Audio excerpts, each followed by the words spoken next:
Selamat pagi dan salam sejahtera untuk kita semua. Puji dan syukur kita ucapkan kepada Tuhan Yang Maha Esa karena kita masih diberikan kesempatan hingga saat ini.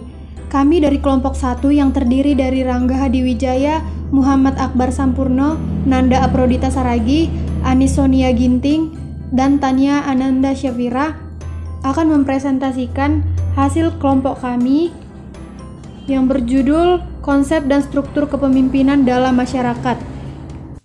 1. Hakikat kepemimpinan. Dalam kehidupan sehari-hari, baik di lingkungan keluarga, organisasi, perusahaan, sampai dengan pemerintahan, sering kita dengar sebutan pemimpin, kepemimpinan, serta kekuasaan.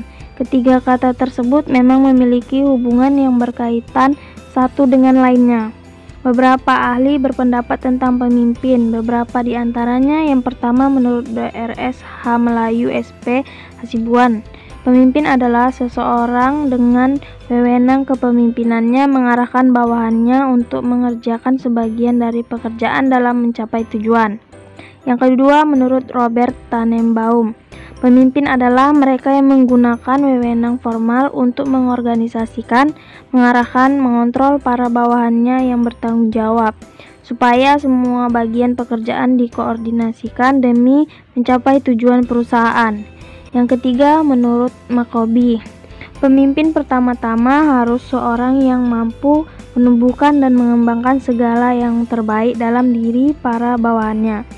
Pemimpin yang baik untuk masa kini adalah orang yang religius, dalam artian menerima kepercayaan etnis dan moral dari berbagai agama secara kumulatif. Kendatipun ia sering mungkin menolak ketentuan gaib dan ide ketuhanan yang berlainan. Yang keempat, yaitu menurut Lao Tzu, pemimpin yang baik adalah seorang yang membantu mengembangkan orang lain, sehingga akhirnya mereka tidak lagi memerlukan kepemimpinan itu.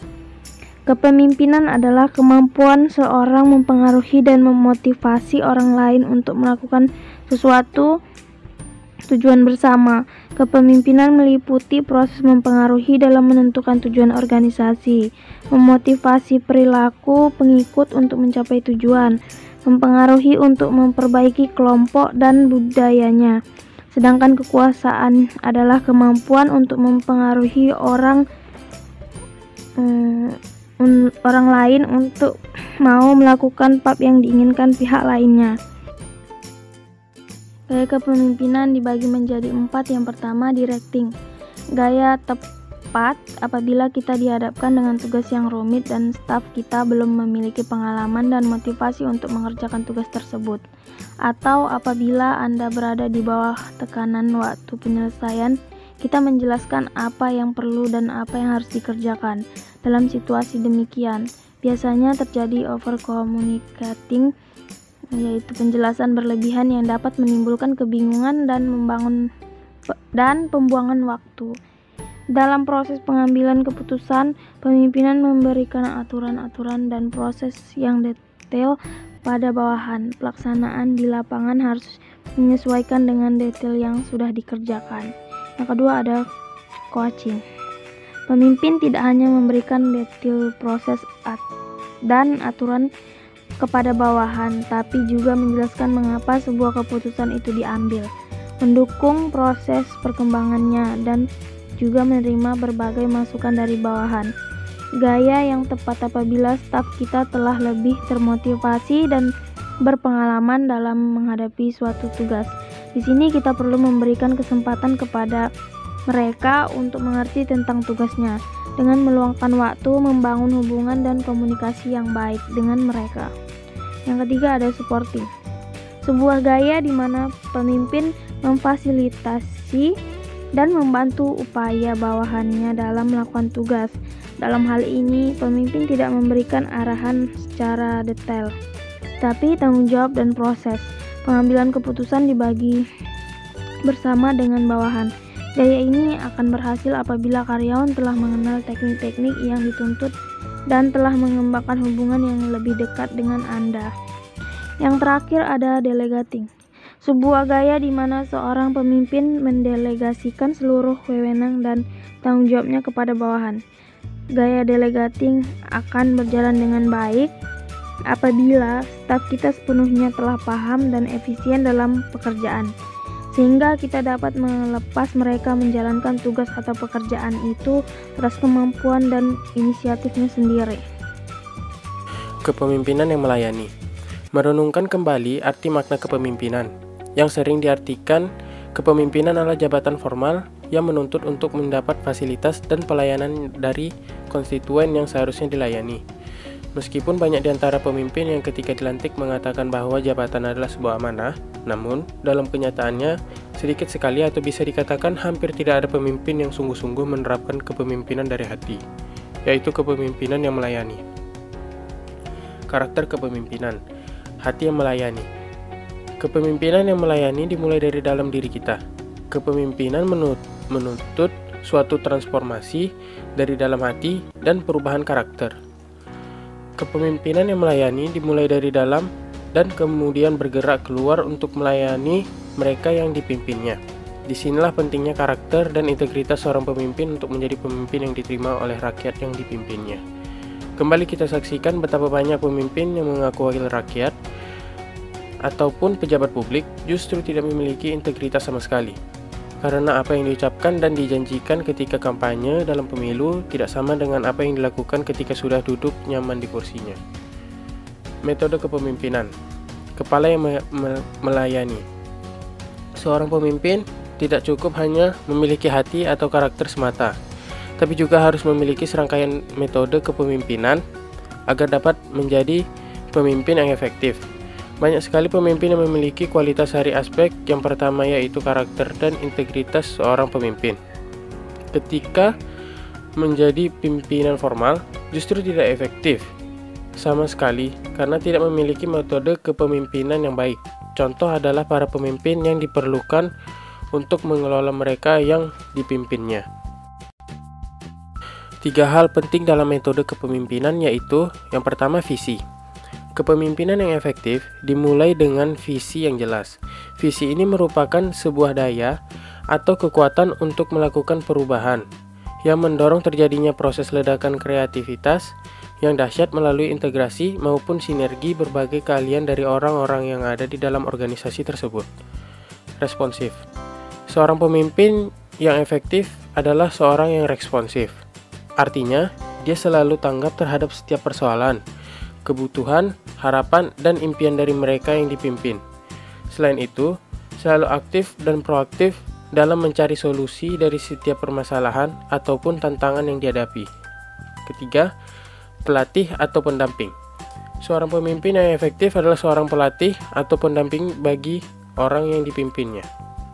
Artinya, dia memiliki kemampuan untuk menginspirasi, mendorong, dan memampukan anak buahnya dalam menyusun perencanaan, termasuk rencana kegiatan, target atau sasaran, rencana kebutuhan sumber daya, dan sebagainya. Melakukan kegiatan sehari-hari seperti monitoring dan pengendalian, serta mengevaluasi kinerja dari anak buahnya. Perilaku kepemimpinan. Tangan yang melayani. Pemimpin yang melayani bukan sekedar memperlihatkan karakter dan integritas, serta memiliki kemampuan metode kepemimpinan, tapi dia harus menunjukkan perilaku maupun kebiasaan seorang pemimpin. Dalam buku Ken Blanchard disebutkan perilaku seorang pemimpin yaitu yang pertama, pemimpin tidak hanya sekedar memuaskan mereka yang dipimpin, tapi sungguh-sungguh memiliki kerinduan senantiasa untuk memuaskan Tuhan. Artinya, dia hidup dalam perilaku yang sejalan dengan firman Tuhan. Dia memiliki misi untuk senantiasa memuliakan Tuhan dan dalam setiap apa yang dipikirkan, dikatakan, dan diperbuatnya. Yang kedua, pemimpin fokus pada hal-hal spiritual dibandingkan dengan sekedar kesuksesan duniawi. Baginya, kekayaan dan kemakmuran adalah untuk dapat memberi dan beramal lebih banyak. Apapun yang dilakukan bukan untuk mendapat penghargaan, tetapi melayani sesamanya dan dia. Lebih mengutamakan hubungan atau relasi yang penuh kasih dan penghargaan dibanding dengan status dan kekuasaan semata. Ketiga, pemimpin sejati senantiasa mau belajar dan bertumbuh dalam berbagai aspek, baik pengetahuan, kesehatan, keuangan, relasi, dan sebagainya. Setiap harinya senantiasa menyelaraskan dirinya terhadap komitmen untuk melayani Tuhan dan sesama melalui solitude atau keheningan, berdoa, dan membaca firman Tuhan. Baiklah, saya akan melanjutkan materinya, yaitu kepemimpinan sejati. Kepemimpinan adalah sebuah keputusan dan lebih merupakan hasil dari proses perubahan karakter atau transformasi internal dalam diri seseorang. Kepemimpinan bukanlah jabatan atau gelar, melainkan sebuah kelahiran dari proses panjang perubahan dalam diri seseorang. Ketika seseorang menemukan visi dan misi hidupnya, ketika terjadi kedamaian dalam diri sendiri atau inner peace, dan membentuk bangunan karakter yang kokoh, ketika setiap ucapan dan tindakannya mulai memberikan pengaruh kepada lingkungannya, dan ketika keberadaannya mendorong perubahan dalam organisasinya, pada saat itulah seseorang lahir menjadi pemimpin sejati. Jadi, pemimpin bukanlah sekedar gelar atau jabatan yang diberikan dari luar, melainkan sesuatu yang tumbuh dan berkembang dari dalam diri seseorang. Kepemimpinan lahir dari proses internal.